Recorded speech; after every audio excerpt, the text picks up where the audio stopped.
When we work with our rule of thirds portraits, I want to point out a couple of things. Just the reason why we shoot 25 for a contact sheet. We're looking for two quality portraits in the end, and you'll see here I've got about 10 or 12 different images just so that we can scroll through. You get a sense of what it is that we're looking at here. How even with shooting this many pictures, you get all of these looks, blinks, weird faces, closed eyes, crazy faces, blurriness. There's a cute one. And we're going to work with this one. We also can work with some of these others as well. So we're going to choose one of these images to work with. Some confused faces. This is why this is just a sampling of what the photo shoot looked like, and there's only a couple minutes. We're pushing the button a whole bunch of times. I like this one. That's the one we're going to work with today, and that one's been opened and edited. If you can see it here, there's my before. Here's my after. It's been edited, it's been sepia toned, and I'm ready to put an overlay over it. To do that, a couple of things you can try. You can work with photographs. Sometimes people like images of outer space. That looks kind of cool. One I'm going to work with today is one of old paper texture. So here I am in my internet browser with my old paper texture Google search, and I'm going to make sure my image is large.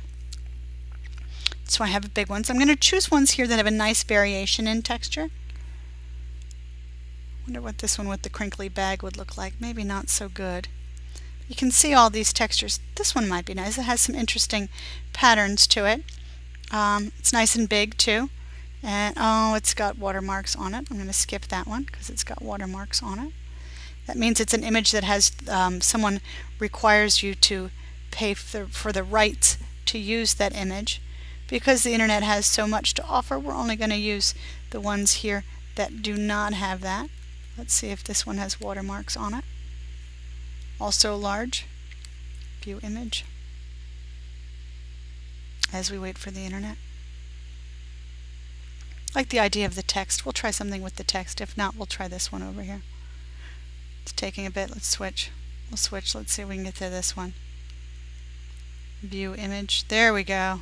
It's just a photograph of a brown paper bag. So I'm going to copy my image there. I'm going to come back over here and I'm going to paste it on. It's nice and big. There it is. So to create this as an overlay, we've worked briefly with overlays in the past. We just didn't know what we were doing when we did it. In this case, in the cases before, we did it when we used the sharpening tool to create an image. I don't care so much that I keep the ratio here. I moved that without the shift key to get it to be the right size.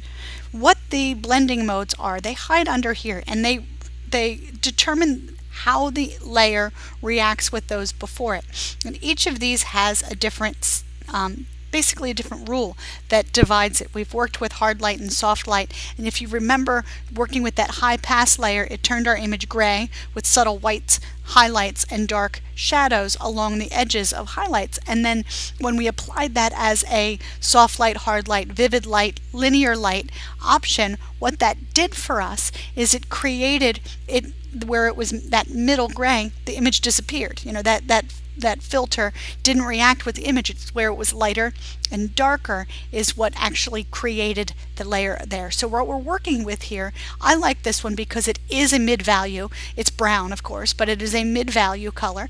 If I wanted to make it gray, I could. But I have areas that are lighter and darker together. So if I click this, all I need you to do for this lesson is to take that whatever image you're going to lay over top, whether it be a brown paper bag or a picture of a nebula in outer space, it doesn't matter. I want you to save it as 3 different types of layers. This is here at soft light. Here it is as screen. Here it is as exclusion. That looks very strange. Hue didn't do anything. Color didn't do much. Luminosity, oh, there we go. Hard mix, oh, that's very strange. So you're going to choose ones here. You can see the rules that it follows are very different. And what you can do with it then is you can turn any layer into a layer mask by clicking down here. Suddenly I have a layer mask now. and I can remove areas from my image that are going to be affected by the filter. That looks very strange when I do it that way, but if I go back to things like soft light, it becomes a little bit less strange at that point. Another option you can do, other than working with, because it changed the hue of my image so drastically, another thing I can do is I can highlight an area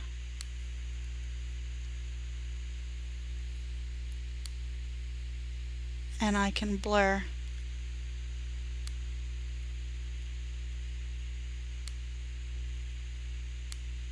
that portion of it. I believe that's how, oops, I'm on the wrong layer. Filter, blur, I believe it's going to blur this section here, so that now I've softened. If you see my layer again, if I take it back to normal, you can see what I've done is I've blurred this area by creating a highlight and then going through the blur filter. I always use the Gaussian blur, it's the softest. And then if I remove my marquee, you can see the area, and then if I go back to my layer, it's taken that texture away from the face. You actually can see the line of it here. I'd want to go back and fix some of that, but you get the idea. This is just to play with the idea of different overlays and see how images react by setting it the different ways. So for your demonstrating the overlays, with layer masks, that exercise, you're going to create basically 4 different versions, an original, 3 different layers, copy and paste them into a document, and save them to turn that in. But this is typically how we would work with a texture on our file.